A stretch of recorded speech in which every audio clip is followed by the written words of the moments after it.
شهدت كرة القدم المغربية في السنوات القليلة الماضية تحولا عميقا وجذريا لم يكن مجرد صدفة عابرة، بل كان نتاجا لرؤية استراتيجية متكاملة وعمل دؤوب شمل كافة المستويات.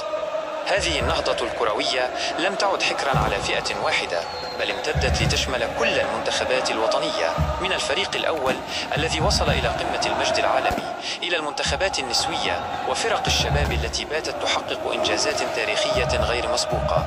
إنها قصة صعود أمة بأكملها تؤمن بقدراتها وتستثمر في مستقبلها. كانت المحطة الأبرز في هذه الرحلة الملحمية هي الإنجاز الأسطوري للمنتخب الوطني الأول في كأس العالم 2022 بقطر تحت قيادة المدرب الوطني وليد الركراكي. لم يكتفي أسود الأطلس بالمشاركة المشرفة، بل أحدثوا زلزالا كرويا هز أركان العالم. لم يكن وصولهم إلى نصف نهائي البطولة مجرد فوز في مباراة أو اثنتين، بل كان سلسلة من الانتصارات على عمالقة كرة القدم العالمية مثل بلجيكا وإسبانيا والبرتغال. كان كل انتصار بمثابة صاعقة تزلزل ثقة المنافسين وتلهب حماس الملايين من الجماهير. هذا الأداء لم يكن ليتحقق لولا وجود مزيج فريد من العوامل، أولها الروح القتالية العالية والتماسك الذي أظهره اللاعبون، وثانيها الدعم الجماهيري الهائل الذي خلق جوا استثنائيا، وثالثها الخطة الفنية المحكمة التي مكنت الفريق من استغلال نقاط قوته وإخفاء نقاط ضعفه. هذا الإنجاز وضع المغرب على خريطة كرة القدم العالمية كقوة كروية صاعدة لا يستهان بها، وأعاد الأمل والثقة إلى الملايين من الجماهير العربية والإفريقية التي باتت ترى في قصة الأسود مثالا حيا على أن لا شيء مستحيل. قصة صعود لا تتوقف من الأولمبي إلى الناشئين. ما يميز هذه النهضة هو أنها ليست قاصرة على المنتخب الأول، ففي ذات الفترة كانت المنتخبات السنية تسير بخطى ثابتة نحو تحقيق المجد. أكبر دليل على ذلك هو تتويج المنتخب الأولمبي أقل من 23 سنة بلقب كأس إفريقيا لأول مرة في تاريخه، مما مكنه من التأهل للألعاب الأولمبية في باريس 2024.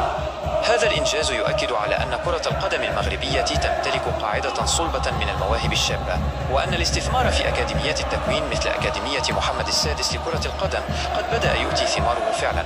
هذه الأكاديميات ليست مجرد مراكز لتدريب اللاعبين، بل هي بيئة متكاملة لصناعة أجيال جديدة من المحترفين القادرين على المنافسة على أعلى المستويات. كما أن وصول منتخب أقل من 17 سنة إلى نهائي كأس إفريقيا للناشئين هو مؤشر آخر على أن المستقبل واعد ومبني على أسس صحيحة، وكأن كل فريق من هذه الفرق يكتب فصلا جديدا في كتاب المجد الكروي المغربي. لبؤات الأطلس، إلهام لا حدود له. أما القصة الأكثر إلهاما فهي قصة صعود المنتخب الوطني النسوي. فبعد عقود من العمل بصمت تمكنت لبؤات الأطلس من تحقيق قفزة نوعية غير مسبوقة.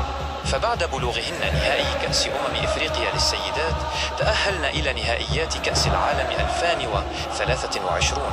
وفي هذا المحفل العالمي لم يكن هدفهن مجرد المشاركة، بل كتابة التاريخ، وهذا ما فعلناه بالفعل بالتأهل إلى الدور ثمن النهائي ليصبحن أول منتخب عربي يحقق هذا الإنجاز. كان العالم يراقب بشغف هذه المسيرة التي انطلقت كحلم وتجسدت كواقع مذهل. هذا النجاح هو تتويج للدعم المتزايد للكرة النسوية في المغرب، الذي شمل تطوير الدوري المحلي وتوفير بنية تحتية ملائمة وتشجيع الفتيات على ممارسة اللعبة. إن إنجازاتهن ليست رياضية فقط، بل هي اجتماعية أيضا، حيث فتحت آفاقا جديدة أمام المرأة المغربية والعربية في مجال الرياضة، وأثبتت أن الشغف والإصرار لا يعترفان بالحدود. التحديات والطموح، نظرة إلى المستقبل. على الرغم من كل هذه المكتسبات، فإن الطريق نحو القمة لا يخلو من التحديات.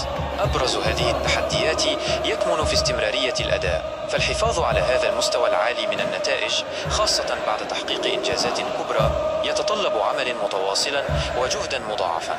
كما أن المنافسة القارية أصبحت أكثر شراسة، حيث باتت المنتخبات الإفريقية الأخرى تنظر إلى المغرب كمعيار للنجاح وتسعى جاهدة لتقليد تجربته. بالإضافة إلى ذلك، يجب مواصلة العمل على تطوير البنية التحتية وتعزيز الدور المحلي ليصبح قادرا على تزويد المنتخبات الوطنية بلاعبين على أعلى مستوى. لكن في المقابل فإن نقاط القوة التي يمتلكها المغرب اليوم تمنحه ثقة كبيرة في تحقيق طموحاته المستقبلية. فوجود جيل من اللاعبين الموهوبين سواء المحترفين في الخارج أو المكونين محليا يضمن استمرارية النجاح، كما أن القيادة الفنية الوطنية أثبتت كفاءتها وقدرتها على تحقيق الأهداف المرسومة.